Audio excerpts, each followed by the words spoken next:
रामायण के युद्ध का आप कह सकते हैं सबसे अंधकार घरा पल। वो एक ऐसा मोमेंट था जब लगा कि बस सब कुछ खत्म हो गया। आज हम बात करेंगे उसी घटना की जब इंद्रजीत के मायाजाल ने खुद राम और लक्ष्मण को हरा दिया था। पर क्या ये वाकई में एक हार थी? चलिए इसी सवाल का जवाब ढूंढते हैं। और पता है, यही सवाल उस दिन युद्ध के मैदान में हर किसी के दिमाग में घूम रहा था, जब सबने राम और लक्ष्मण को बेसुध जमीन पर पड़े देखा।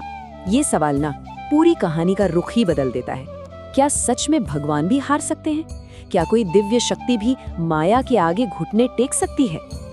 तो आखिर हुआ क्या था? देखिए, ये कोई आमने सामने की लड़ाई तो थी नहीं। ये तलवारों और बाणों का युद्ध नहीं था। नहीं, ये युद्ध था भ्रम का। एक ऐसा युद्ध जो माया से, धोखे से और मन में खौफ पैदा करके लड़ा जा रहा था। और इंद्रजीत को ना एक बात बिल्कुल साफ समझ आ चुकी थी। उसे पता था कि आमने सामने की लड़ाई में राम और लक्ष्मण को हराना नामुमकिन है। तो जब ताकत काम नहीं आई तो उसने छल का सहारा लिया, और आप कह सकते हैं कि उसने लड़ाई के सारे नियम ही बदल डाले। और यहीं पर कॉन्सेप्ट आता है माया युद्ध का। ये होता क्या है, जरा सोच कर देखिए। एक ऐसी लड़ाई जहां दुश्मन अदृश्य होकर लड़ रहा है। आपको तीर चलने की आवाज आ रही है, आपके शरीर पर घाव लग रहे हैं, आप वो दर्द महसूस कर सकते हैं, लेकिन हमला करने वाला कहीं नजर ही नहीं आ रहा। ये सिर्फ एक फिजिकल अटैक नहीं है, ये दिमाग पर, मन पर किया गया एक खौफनाक हमला है। बस उसी सीन को इमेजिन कीजिए। वानर सेना में हाहाकार मचा हुआ है, चारों तरफ अफरा तफरी।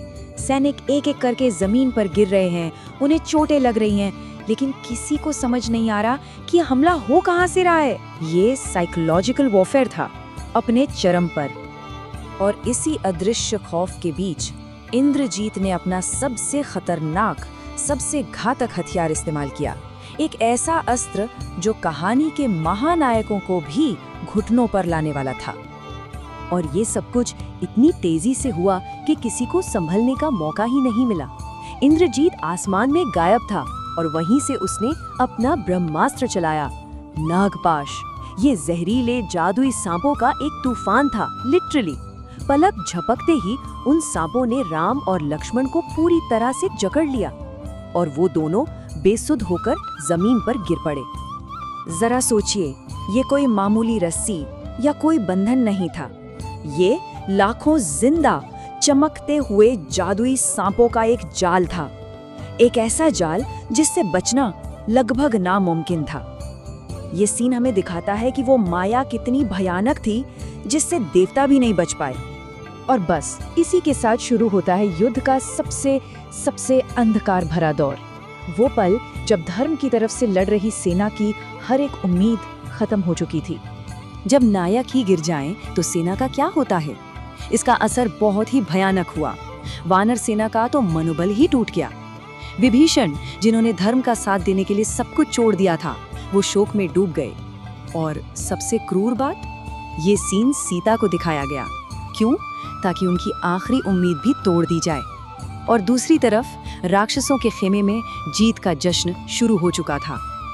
तो क्या युद्ध खत्म हो गया? उस पल तो हर किसी के लिए इस सवाल का जवाब हाँ ही था। ऐसा लग रहा था मानो लड़ाई खत्म हो चुकी है और अधर्म जीत गया है। पर क्या सच में सब कुछ यही खत्म हो गया था? लेकिन कहते हैं ना कि रात सबसे ज्यादा अंधेरी सुबह होने से ठीक पहले होती है।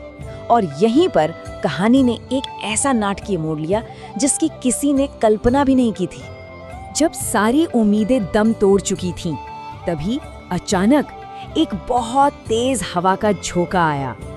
इतनी तेज हवा कि युद्ध के मैदान के ऊपर छाए काले बादल फटने लगे। ये एक साफ संकेत था कि कोई दिव्य शक्ति आ रही है। अब इस पूरी कहानी को समझने के लिए नागों और गरुड़ के रिश्ते को समझना बहुत जरूरी है। देखिए, इन दोनों के बीच ना एक शाश्वत, एक पौराणिक दुश्मनी है। नाग अगर मायावी बंधन और जहर का प्रतीक है, तो गरुड़ दिव्य मुक्ति और उपचार का। ये एक नेचुरल बैलेंस है। सांपों के लिए गरुड़ उनका सबसे बड़ा डर है, एक ऐसा शिकारी जिससे वो कभी बच नहीं सकते। और बस इसीलिए जैसे ही वो दिव्य पक्षी गरुड़ आसमान में आए, राम और लक्ष्मण को बांधने वाले वो लाखों जादुई सांप खौफ से कांपने लगे और एक पल में वहां से भाग खड़े हुए।